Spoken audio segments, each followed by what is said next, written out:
falamos sobre superdotação, muita gente ainda procura sinais de emoção intensa, no comportamento acelerado ou na chamada hiperatividade, que a gente escuta muito, né? Mas isso é um erro metodológico muito sério nos diagnósticos de superdotação. Por exemplo, uma criança que chora com facilidade, fala rápido ou parece intensa demais, pode estar reagindo apenas emocionalmente. Isso por si só não é um marcador de superdotação. O que realmente diferencia da criança, vamos falar criança, né? A criança superdotada é como ela se comunica, é a estrutura da comunicação desse indivíduo. Ou quando o indivíduo narra uma experiência, começando ali já pelo contexto. Ele descreve intenção própria e alheia e finaliza com uma reflexão tipo: hoje eu entendo por que o fulano reagiu assim, porque interpretou a situação de outra forma. Então, assim, ele percebe ali o que a pessoa tá passando naquele, né, o que ela tá transparecendo naquele momento, né? E esse nível de narrativa revela uma teoria da mente, um encadeamento temporal e a elaboração conceitual. E é por isso que nesse vídeo eu não vou falar de intensidade solta. Eu vou apresentar para vocês 15 indicadores confiáveis, observáveis na comunicação e na linguagem, que revelam como a mente superdotada pensa e constrói sentido. O primeiro tópico é a entonação como recurso cognitivo e estratégico. Então, o indivíduo superdotado, ao explicar um raciocínio, ele desacelera a fala para introduzir premissas, né, que são conectivos lógicos, como porquê, portanto, no entanto, e finaliza com uma queda entonacional ao concluir o argumento. Né? E essa prosódia organiza o pensamento e não expressa a instabilidade emocional do indivíduo. O tópico 2 é a integração não verbal sofisticada. Durante a fala, ele usa gestos ilustrativos que marcam uma sequência, um contraste ou uma hierarquia. Né? O olhar acompanha a ideia, a postura corporal se ajusta ao foco do discurso. Então, o não verbal funciona como uma extensão semântica de linguagem. Então, ele vai usar expressões corporais, ele vai usar gestos, ele vai fazer careta. Então, ele usa isso como uma extensão semântica. O 3 é a competência narrativa avançada. Então, esse indivíduo, ao narrar um evento, ele apresenta um cenário, um personagem ou personagens, né, daquele cenário, intenções, conflitos e desfecho, incluindo inferências sobre estados mentais alheios. Ou seja, ele reflete para você o que aquela pessoa, aquele personagem estava sentindo. Por exemplo, ele reagiu assim porque se sentiu ameaçado. Então, há um encadeamento temporal e a reflexão final, né, na integração da fala dele. O 4 é o uso elaborado de metáforas e analogias. Por exemplo, ele vai falar para você assim: minha mente funciona como um sistema em rede, não em linha reta. Isso é uma metáfora. Ou às vezes ele pode falar para você assim: estudar história é como montar um mapa. Se você ignora uma região, perde a lógica de tudo. Então ele vai usar figuras de linguagem para estruturar o raciocínio dele. E isso torna a fala dele mais rica e elaborada.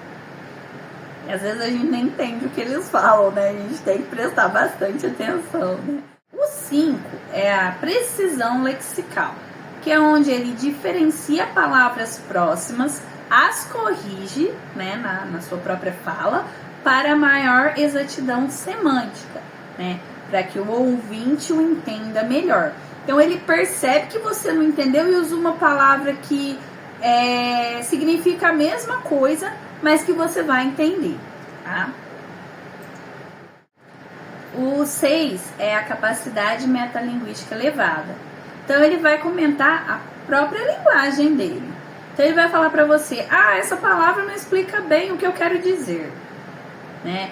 Aí ele fala, o conceito é mais amplo. Aí ele vai falar uma outra coisa para ampliar aquilo que ele está querendo te explicar, que demonstra consciência sobre limites, sobre nuances, sobre estrutura de linguagens. Então ele tem uma capacidade elevada, né, para tornar esse conceito mais amplo para o entendimento do ouvinte.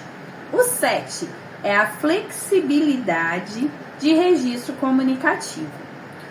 Então ele vai se ajustar ao nível de complexidade da fala do interlocutor. Ou seja, se ele vai falar com um idoso, ele vai conseguir se adaptar à fala dele. Então ele usa uma linguagem técnica com especialistas e simplifica conceitos ao falar, por exemplo, com um idoso, uma criança, e ele não vai ter um empobrecimento cognitivo nessa fala. O 8 é a construção argumentativa complexa. Então ele vai defender o ponto de vista apresentado, né? Ele vai defender seu ponto de vista, ele vai justificar, ele vai contra-argumentar e vai chegar na síntese final. Então ele pode ali antecipar algumas objeções que você vai falar. Então ele pode antecipar a sua fala, né? Antes mesmo que elas sejam formuladas. Às vezes ele tá falando ali, ele sente que você que o seu entendimento vai resultar naquela fala, ele vai antecipar essa objeção, né, para ajudar a te convencer daquilo que ele quer te explicar. O 9 é o pensamento associativo de alta densidade. Então ele vai conectar, né, espontaneamente ideias de áreas distintas. Então, por exemplo, ciência, arte, filosofia, mas ele vai manter a coerência lógica, né? Então ele, por exemplo, ele vai falar assim, isso acontece na biologia do mesmo modo que na economia, que é a linguagem semântica também. Então ele vai fazer essas associações estruturadas, mas não vai se dispersar, né, do assunto. O 10 é a velocidade do processamento linguístico com profundidade. Então ele vai responder rápido, sem superficialidade. Então ele vai responder rápido, integrando múltiplas informações na mesma resposta. E a velocidade que ele vai te responder, ela não compromete o conteúdo, ela não compromete a qualidade. Então ele responde rápido, mas ele responde bem. O 11 é o uso intencional do silêncio comunicativo. Então ele vai fazer algumas pausas estratégicas antes de responder algumas coisas. Ele vai reformular ideias internamente e então só aí ele vai verbalizar.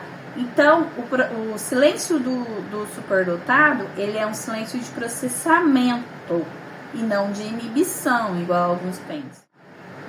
O 12 é a detecção do uso da ambiguidade linguística. Então ele vai detectar os duplos sentidos, ali as ironias, as inconsistências semânticas daquela fala, daquele papo, daquela conversa, tá? E ele vai explorar aquilo conscientemente. E ele vai te falar. Por exemplo, ele vai falar para você assim, essa frase você pode interpretá-la de duas formas.